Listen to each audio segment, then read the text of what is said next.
గోమాత హిందువులకు ఎంతో పవిత్రమైన జంతువు. ఈరోజు గోమాత మహత్యం గురించి తెలుసుకుందాం. గోమాత మహత్యం గురించి విన్నా, చెప్పినా, చదివినా మన ఇంట్లో సకల శుభాలు కలుగుతాయి. ప్రాచీన పవిత్ర భారతీయ సంస్కృతికి సంపదలకు ప్రతీక గోమాత. భారతీయులకు అనాది నుండి ఆరాధ్య దేవత. మానవజాతికి గోవు కన్నా మిన్నగా ఉపకారం చేసే జంతువు మరొకటి లేదు. మిగిలిన జీవుల కన్నా గోవు ఎంతో ఉత్తమమైన జంతువు అని, దానిలోని అణువణువు పవిత్రమైనదని ఆధునిక శాస్త్రవేత్తలు కూడా ఒప్పుకున్నారు. చతుర్వేదాలే కాక హిందూ ధర్మ శాస్త్ర గ్రంథాల్లోనూ, భారత, రామాయణ, భాగవతాది పవిత్ర గ్రంథాల్లోనూ గోమహిమ అసమానమైనదిగా అభివర్ణించబడింది. ఋగ్వేదము గోవు యొక్క గొప్పతనం గురించి ఇలా వివరించింది. అమృతస్య నాభిః అంటే గోవు యొక్క పాలు, పెరుగు, నెయ్యి, మూత్రము, పేడ లేదా గోమయం. వీటిని పంచగవ్యాలు అని అంటారు. ఇవి పౌష్టిక ఆహారాలే కాక అద్భుతంగా పనిచేసే దివ్య ఔషధాలు, అమృత తుల్యాలు అని వర్ణించింది. ఇక యజుర్వేదం ఏం చెప్పింది అంటే గో సమాన నా విద్యతే అని చెప్పింది. అంటే ప్రపంచంలోని ప్రాణులన్నిటికంటే ఆది అంతము మనకు ఉపయోగపడేది గోవు మాత్రమే అని అర్థం. సామవేదం ఏం చెప్పింది అంటే గోవు నుంచి లభించే ప్రతి పదార్థము పవిత్రమే. అందుకే గోవు మన శరీరాన్ని, మనసును కూడా పవిత్రం చేస్తుందని, పర్యావరణంలోని కాలుష్యాన్ని శుద్ధి చేస్తుందని చెప్పింది. ఇక అథర్వణ వేదం ఏం చెప్పింది అంటే దేను సదనం రైనమని వర్ణించింది. అంటే ఐశ్వర్యాలకు నిలయం గోవు. అష్ట ఐశ్వర్యాలు గోవులోనే ఉన్నాయి. గోవుతో రైతు ధనవంతుడు అవుతాడు, పాడి పంటలను అనుభవిస్తాడు అని చెప్పింది. శ్రీకృష్ణుడు స్వయంగా గోమాతను పూజించి సేవించి గోపాలుడయ్యాడు. గోవు విశ్వమాత. గోవును ఆరాధిస్తే సమస్త దేవతలను ఆరాధించినట్లే అని పురాణాలు చెబుతున్నాయి. భారతీయ గోవును రక్షిస్తే అది మనల్ని రక్షిస్తుంది. గోహత్యకు ప్రాయశ్చిత్తం లేదు. ఒకసారి వినాయకుడు తన తల్లి పార్వతీదేవికి సవతి బాధ లేకుండా చేస్తారని ప్రమాణం చేశారట. అందుకే శివుడి జటాజూటం నుంచి గంగను భూలోకానికి పంపాలని భావించాడు వినాయకుడు. భూలోకాన్ని స్వర్గంగా మార్చడం గౌతమి మహర్షి వల్లే జరుగుతుందని వినాయకుడికి తెలుసు. వెంటనే వినాయకుడు పార్వతీదేవి చెలికెత్తెను మాయా గోవుగా మార్చి ఆ గోవుతో ఇలా పలుకుతాడు. నీవు గౌతమ మహర్షి నివసించే దగ్గర పంట పొలాల్లోకి వెళ్ళి మేస్తూ ఉండు. ఆ మహర్షి నిన్నేమన్నా అంటే నీవు తక్షణమే చనిపో అని ఆదేశిస్తాడు. ఆ విధంగా ఆ మాయా గోవు పంట పొలాల్లోకి చొరబడి పంటను మేస్తూ ఉంటుంది. గౌతముడు అది చూసి భరించలేక ఒక గరికతో దాన్ని అదలిస్తాడు. వెంటనే మాయాగోవు చనిపోతుంది. దీంతో గౌతముడు గోహత్య చేశాడని అందరూ గౌతముణ్ణి నిందిస్తారు. దీంతో గౌతముడు వెంటనే వినాయకుడి వద్దకు వెళ్ళి తన పాపానికి ప్రాయశ్చిత్తం తెలపమని కోరుకుంటాడు. అప్పుడు వినాయకుడు ఇలా చెప్తాడు. మా తండ్రిగారి జటాజూటంలోని గంగను గోవుపై ప్రసరింపచేస్తే నీ పాపం తొలగిపోతుందని తెలియచేస్తాడు. వెంటనే గౌతముడు శివుడి కోసం తపస్సు చేసి శివుణ్ణి మెప్పించి గంగను రప్పించగా ఆ మాయాగోవు బతుకుతుంది. శివుడి జటాజూటం నుంచి వచ్చిన ఆ గంగే గౌతమిగా మారింది. కలియుగంలో గంగా నది, కపిల గోవు, రావి చెట్టు, సాధు పుంగవుల సేవ, ఏకాదశి వ్రతం వీటికి మించిన మహత్కార్యం మరొకటి లేదని శాస్త్రాలు చెబుతున్నాయి. ఒకానొకప్పుడు పార్వతీదేవి కైలాసంలో పరమశివుణ్ణి భక్తితో పూజించి ఇలా పలికింది. నాదా, స్త్రీలు తెలిసి తెలియక ముట్లు అంటూ కలిపిన దోషం, పెద్దలను, బ్రాహ్మణులను, భక్తులను దూషించిన దోషం, పరులను హింసించిన దోషం, పరులను హింసించిన పాపం ఏ విధంగా పరిహారమవుతుందో చెప్పవలసిందిగా ప్రార్థించింది. అప్పుడు దయామయుడైన పరమశివుడు ఇలా పలికాడు. ఓ పార్వతి, గోమాతనందు సమస్త దేవతలు ఉంటారు. అలాంటి గోవును పూజిస్తే సర్వ పాపాలు నశిస్తాయి. ఆ గోమాతనందు పాదాలు రుణ పితృదేవతలు, గొలుసులు తులసీ దళాలు, కాళ్ళల్లో సమస్త పర్వతాలు మారుతి కూడా ఉంటారు. నోరు లోకేశ్వరం, నాలుక 4 వేదాలు, భ్రూమధ్యమున గంధర్వులు, దంతాన గణపతి, ముక్కున శివుడు, ముఖమున జ్యేష్ఠాదేవి, కళ్ళలో సూర్యచంద్రులు, చెవులలో శంకు చక్రాలు, కొమ్ములలో యమ ఇంద్రులు ఉంటారు. కంఠములో విష్ణువు, భుజాన సరస్వతి, రొమ్మున నవగ్రహాలు, మూపురమున బ్రహ్మదేవుడు, గంగడోలున కాశీ ప్రయాగ నదులు ఉంటాయి. ఉదరమున పృథ్వీదేవి, వెన్నున భరద్వాజ, కుబేర, వరుణ, అగ్ని మొదలైన దేవతలు ఉంటారు. ఉదరమున సనక సనంద సనత్కుమారులు, తోకన చంద్రుడు, తోక కుచ్చున సూర్యకిరణాలు, తోలు ప్రజాపతి, రోమావళి, త్రిసంకోటి దేవతలు, పిరుదులయందు పితరులు, కర్రి కావేరు బోలు, పాదుగా పుండరీకాక్షుని బోలు, స్తనాలు 7 సముద్రాలు, పాలు సరస్వతీ నది, పెరుగు నర్మదా నది, నెయ్యి అగ్ని, బొడ్డున శ్రీకమలం, అమృతం కడుపులో ధరణి దేవతలు, గోపచింత గంగా, యమున, ప్రయాగ, త్రివేణి నదులు, గోమయంలో శ్రీ మహాలక్ష్మి ఉంటారు. గోపాద ధూళి సమస్త పుణ్యనదులు తీర్థాల కన్నా గొప్పది. కాబట్టి ఓ పార్వతి, ఈ గోమాత మహత్యాన్ని వర్ణని ఉదయం పఠిస్తే బ్రహ్మహత్య మహాపాతకాలు సైతం తొలగిపోతాయి. ప్రతి అమావాస్య నాడు పఠిస్తే 3 నెలల మహాపాపాలు తొలగిపోతాయి. నిత్యము సంధ్యవేళ పఠిస్తే మహాలక్ష్మి అనుగ్రహం కలుగుతుంది.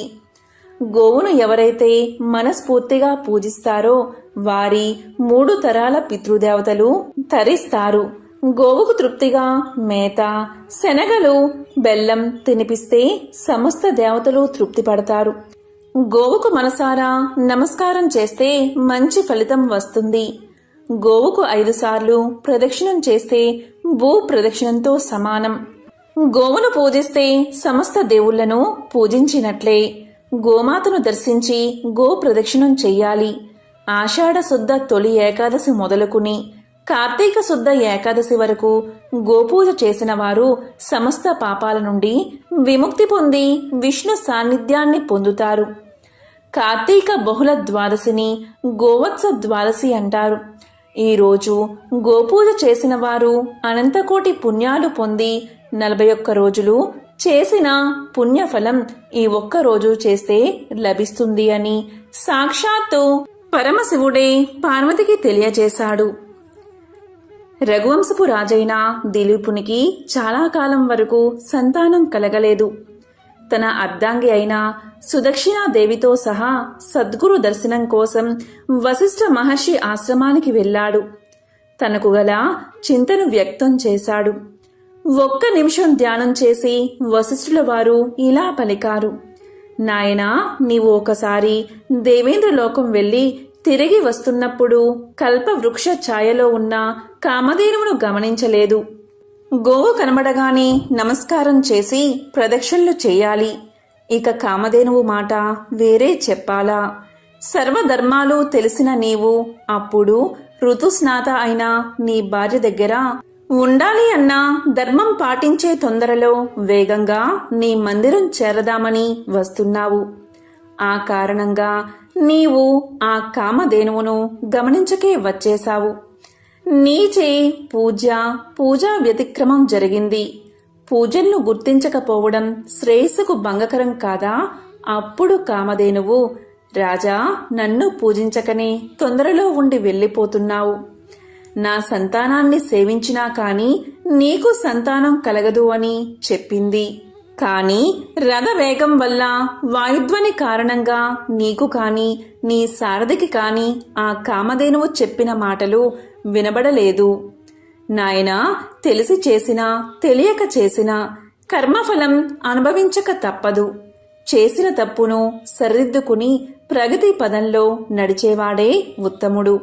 కాబట్టి నీవు గోసేవ చేసి శ్రేయస్సును పొందు.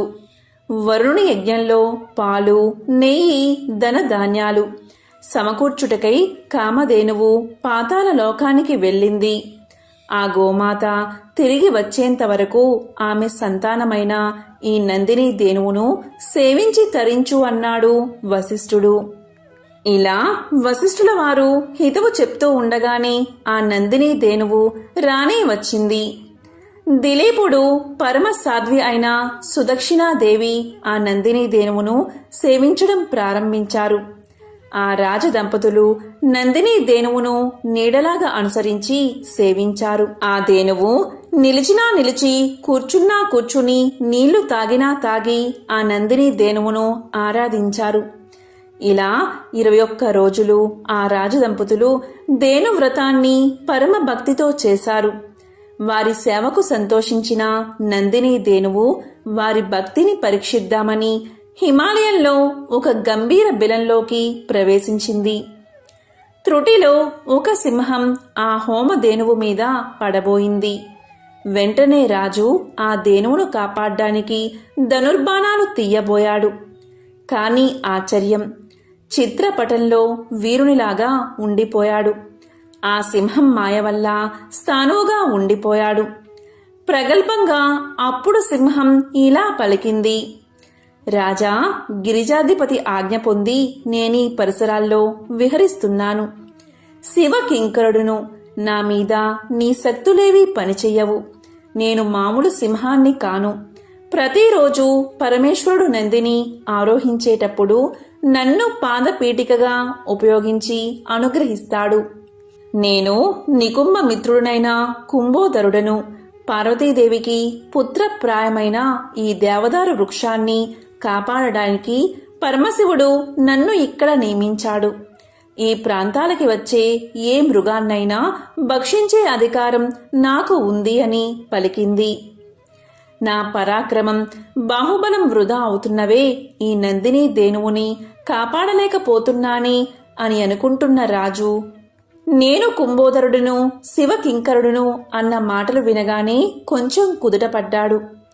భగవత్ శక్తి ముందు మానవ శక్తి అత్యల్పమే కదా అని అనుకున్నాడు.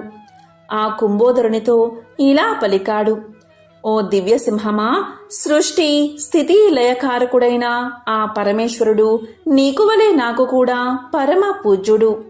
కాని హోమధేనువైన ఈ నందినిని కాపాడడం ధర్మమే కదా. మన ఇద్దరికీ శ్రేయోదాయకమైనది చెప్తాను.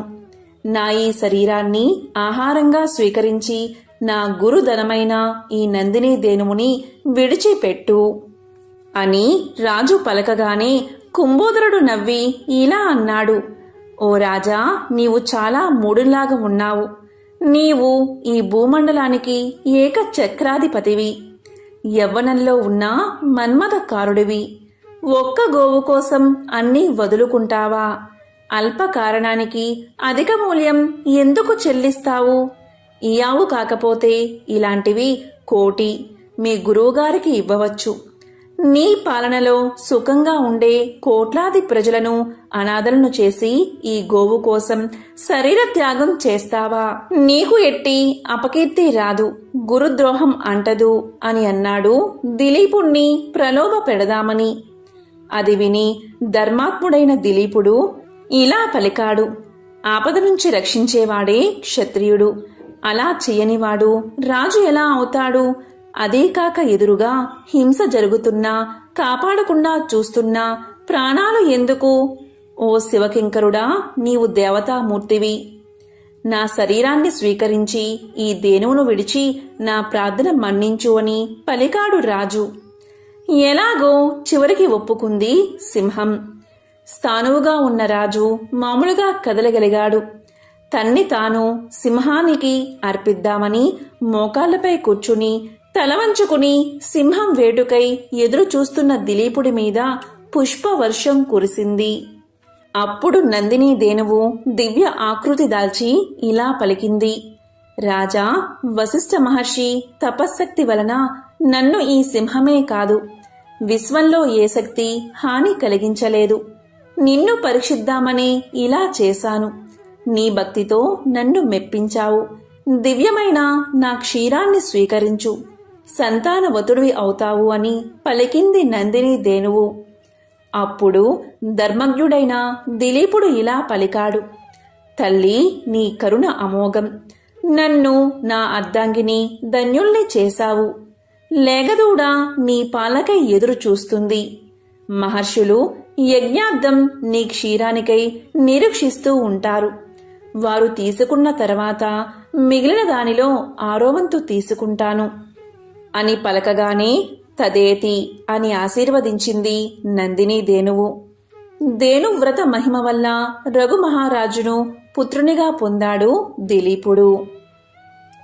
గోవు మహత్యం గురించి తెలిపే మరొక విశేషమైన కథను ఇప్పుడు విందాం. మహర్షులలో చ్యవన మహర్షికి ప్రత్యేకమైన స్థానముంది. నీటిలోనూ ఆయన తపస్సు చేసుకునేవాడు. ఒకసారి గంగా యమున సంగమ జలాలలో మునిగి సమాధిపరుడై ఎంతో కాలం తీవ్ర తపస్సు చేశాడు చ్యవనుడు. తాపసులు కామక్రోధాదులను జయించినవారు.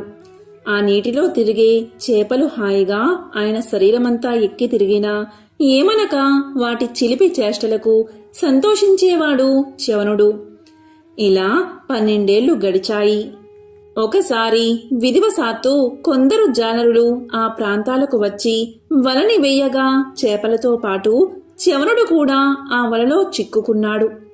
మహర్షి తపస్సు భంగమైనదని, తమ తప్పు క్షమించమని ఆ మహర్షిని ప్రార్థించారు జాలరులు. ఓ జాలరులారా, భయపడకండి. మీరే తప్పు చెయ్యలేదు. మీ విధి నిర్వహణలో తెలియకుండా ఇలా జరిగింది. మీ కష్టం ఊరికే పోకూడదు. శ్రమించినందుకు తగిన ఫలితం మీకు రావాలి. అందుకని నన్ను కూడా అమ్మి ఆ సొమ్ము తీసుకోండి అన్నాడు చ్యవనుడు. చ్యవనుడి ఉదార స్వభావానికి ఆశ్చర్యపడిన ఆ జాలరులు తమదే దోషమని తలంచి మహర్షి తపస్సు భంగపరచామని రాజైన నహుషుడి వద్దకు వెళ్లి వాళ్ళంతట వాళ్ళు తమ తప్పు విన్నవించి తమను శిక్షించమని కోరారు. జాలరుల నిజాయితీకి సంతోషించి ధర్మాత్ముడైన నహుషుడు మంత్రి పురోహితులతో సహా ఆ మహర్షి దగ్గరకు వచ్చి ఆయనకు పాదాభివందనం చేసి ఇలా పలికాడు. మహానుభావా, ఈ బెస్తలు తెలియక తప్పు చేశారు. దీనికి ప్రాయశ్చిత్తమేమిటో మీరే సెలవీయండి అని అడిగాడు. దానికి చ్యవనుడు, రాజా, ఈ జాలరుల దోషమేమీ లేదు. వారి కులవృత్తిని పాటించారు అంతే. వీరికి వారి కష్టానికి తగిన వెల దక్కేటట్లు చూడు అని సత్యభాషణం చేశాడు. నహుషుడు తన మంత్రులతో ఆ జాలరులకి 1000 మాడలు ఇవ్వమని ఆదేశించాడు. కాని చ్యవనుడు అది తనకు సరైన వెల కాదు అన్నాడు. రాజు 10,000, 1,00,000, చివరికి 1,00,000 మాడలిస్తాను అన్నా అది తనకు సరైన ధర కాదు అన్నాడు చ్యవనుడు. చివరికి నహుషుడు అయితే అర్ధరాజ్యాన్ని ఇస్తాను అన్నాడు. నీ మంత్రులతో సంప్రదించి చూడు అన్నాడు చ్యవనుడు. ఆలోచించడానికి ఏమున్నది, నా రాజ్య సర్వస్వము ఇస్తాను అన్నాడు నహుషుడు. చ్యవనుడు అయినా అది సరిపోదు అన్నాడు.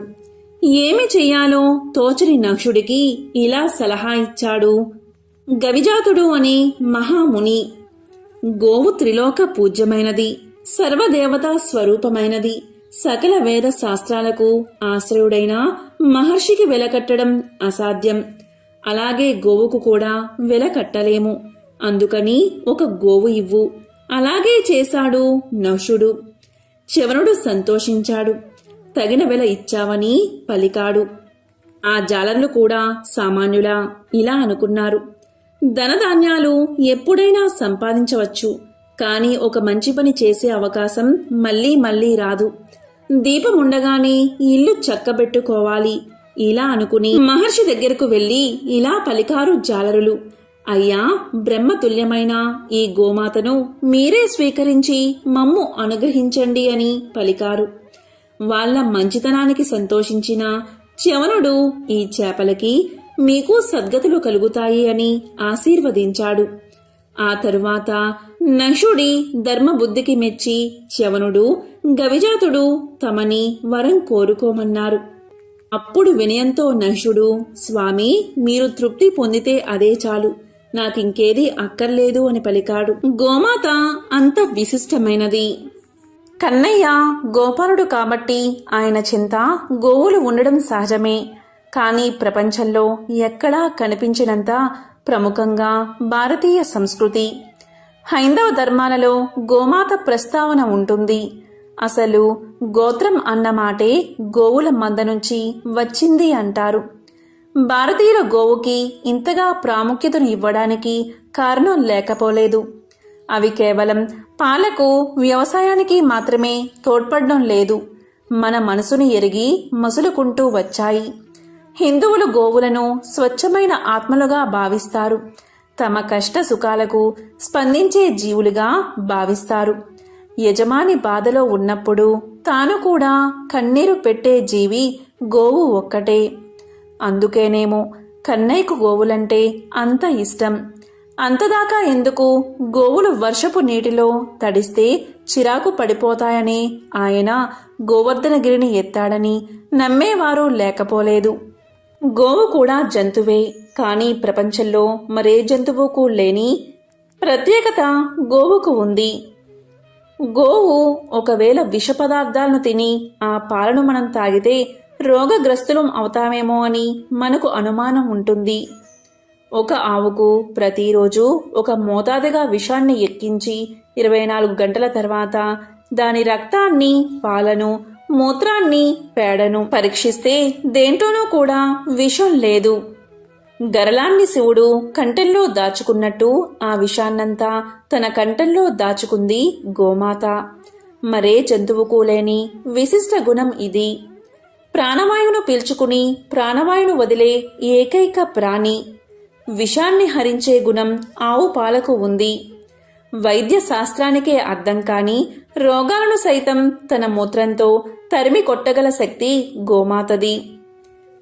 ఆవు నెయ్యి, బియ్యం రెండూ కలిపి వేడి చేస్తే ఇథిలిన్ ఆక్సైడ్, ప్రొపలిన్ ఆక్సైడ్ అనే శక్తివంతమైన వాయువులు విడుదలవుతాయి. కృత్రిమ వర్షాన్ని కురిపించడానికి ప్రొపలిన్ ఆక్సైడే శ్రేష్టమైనది. గోమూత్రం ప్రపంచంలోని సర్వోత్తమమైన కీటకనాశిని.